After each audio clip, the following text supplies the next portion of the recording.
Welcome to A Spot of Story with Danielle Grandinetti. Cozy up with your favorite beverage as we chat about sweet romance, thrilling suspense, and fascinating history. Perhaps you'll find your next read in one of these stories. On this episode of A Spot of Story, Echoes of History, we are traveling back to the 1930s to talk about the Olympics. In the 1930s, there are two sets of Olympics. There were the 1932 Olympics and the 1936 Olympics. In this episode, we're going to talk about the 1932 Olympics and specifically the 1932 Winter Olympics. Next month, come back and we'll talk about the 1932 Summer Olympic Games.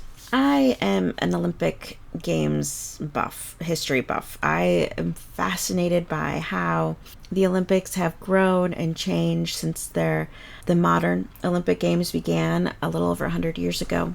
It's entirely fascinating how they began with relatively simple sports such as track, which is called athletics at the time, and gradually grew to include more and more sports.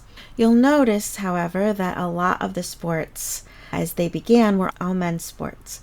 Women's sports have struggled to catch up in a lot of areas, which is probably a whole nother episode that I could get into, so I won't talk too much about that today. However, it does play into my Olympic Games historical romance. Sabotage Games follows a female sports reporter who travels to both the Summer and Winter Games, and I do talk a little bit about one of the women's sports that was highlighted during the Winter Games. That particular sport was speed skating. Speed skating in the 1932 Winter Games was a demonstration sport. It was not actually an official race until I believe it was the 1950s. So, like I said, I would probably have to do another episode just on female sports in Olympic history. But for now, we'll just talk about the Winter Games in Lake Placid in 1932. Diving into the history of Lake Placid and its first time hosting the Winter Games was entirely fascinating. The hero in my story, I picked speed skating as his sport. Speed skating at the time had two different types of starting types. One is a mass start and the other is a timed start. So if you look at our current versions of speed skating, you have short track, which has that mass start, everyone starts at once. And then you have the long track, which you have two racers and they race. It's a little bit more of a timed, little less chaotic, shall we say. Those two different starts, international rules versus American rules. Because the games were in America, they decided to use the American rules. There were enough countries that did not like that they boycotted the games. There were a few other reasons for that, but the mass start that they were using in the speed skating meant a lot of the international speed skaters boycotted. Another aspect of the Winter Games was that it was the first time that a tiered medal stand was used. It was funny. So what they did for the platform was basically use hay bales or like boxes to set up the different levels. It was basically thrown together, and then the announcer who announced the very first medals of the games, which was one of the speed skating races, he accidentally put second place on the third place spot and got it all mixed up. Which was hilarious because there were no numbers. And so even though the rules were laid out and the instructions, and he's the one who actually wrote the instructions, he got it mixed up.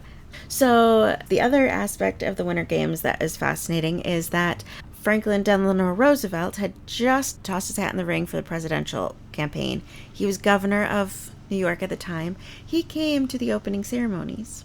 The opening ceremonies lasted half an hour, and then immediately went into a speed skating race, and then they played hockey on the same ice rink, and then they had another speed skating race, and it was just this whole big afternoon event.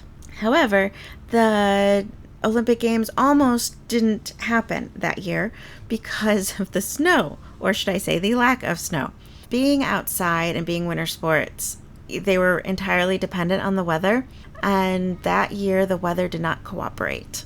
until the night before the opening games when there was a blizzard. I believe a person or two might have died during that blizzard. It's one of those where it's like, no, we wanted snow to gradually form and nice, keep all the ice nice and cold and hard, not have it all dump all at once. That is not what happened.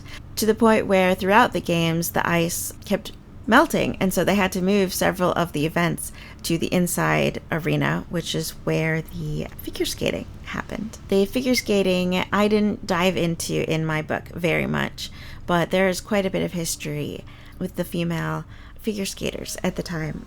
I would highly recommend, and I'll see if I can find the video again on YouTube so I can link it in my show notes, to an actual recording of some of the highlights of the Winter Games. And I found the ice skating part on the misogynistically fascinating side. I'm not sure exactly how to say that. You had these men basically like critiquing these women as they did like single spins on the ice, and they were kind of standing a little close. It was just kind of awkward and odd, and yet this was the beginning of ice skating sport. There was quite a bit of misogyny and racism all wrapped up in the Olympics at the time. The bobsled run was placed on the Lake Placid Club land, but they almost lost the bid because the rules of the Lake Placid Club prohibited both Jewish members and Black members at the time.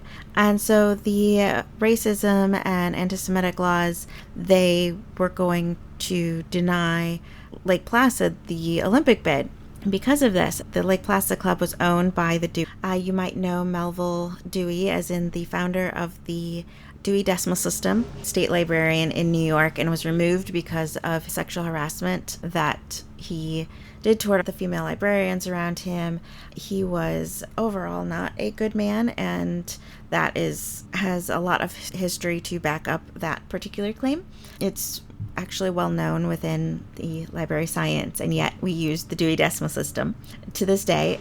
So he founded the Lake Placid Club, and his son, Godfrey Dewey, was actually the one who was operating it at the time. He was also highly involved in bringing the Winter Games to Lake Placid, and so they were able to work out a deal where Lake Placid Club got no financial ramifications of having the bobsled run on their land in perpetuity. Like, if they ever sell the land, it's held in trust so that Lake Placid Club gets no benefit from the Olympic Committee using the land that they donated, basically, because of these bylaws that were in place at the time. There's more to the anti-Semitic situation happening, but it tends to play a little bit more into the Summer Games, so we'll talk about that next time. But around all of this drama that was built around the 1932 Olympics, there were a couple really key moments. So as I mentioned at the beginning, one of the biggest events over the course of the Olympics were the speed skating records. So an American, Jack Shea, is the man who won the fastest speed skater. He's an American. On the women's side, the fastest female speed skater was Jean Wilson. She not only won the 500 meter speed skating final, but her record was actually faster than the actual world record that was held by an Australian.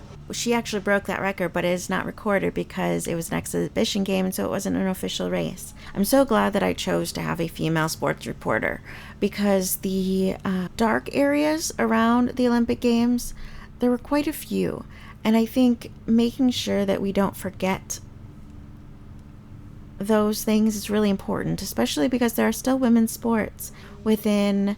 Okay, I'm obviously going there right now because I can't wait for another month to talk about women's sports. There are still women's sports in the Olympic Games that are not, that are still exhibitions, that are still not considered official Winter Games, even though they have a men's sport. One of the prime examples is the Nordic Combined. It is only for the men.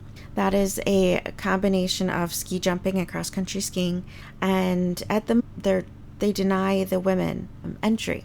There's no women's Nordic Combined. It's only for the men, and it is the only Olympic sport that doesn't allow women to complete. Like speed skating was 100 years ago, it was only for the men, and the women, it took them years to get it officially approved. Nordic Combined is up against the same regulations, and they're trying to change that.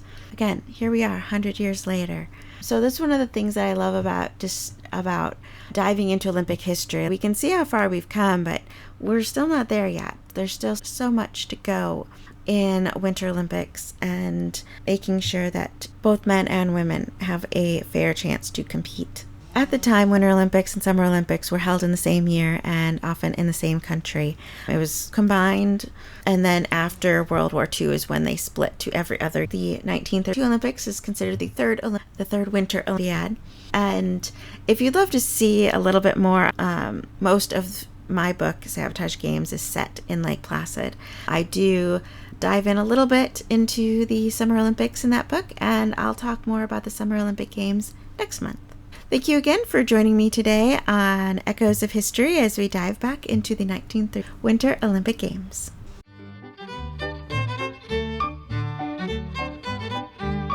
Thank you for listening to A Spot of Story with Danielle Grandinetti. We hope you enjoyed today's conversation. Let us know by leaving a comment below, and be sure to subscribe so you don't miss an episode. Discover more information about today's book by visiting A Spot of Story online at DanielleGrandinetti.com/podcast. Happy reading!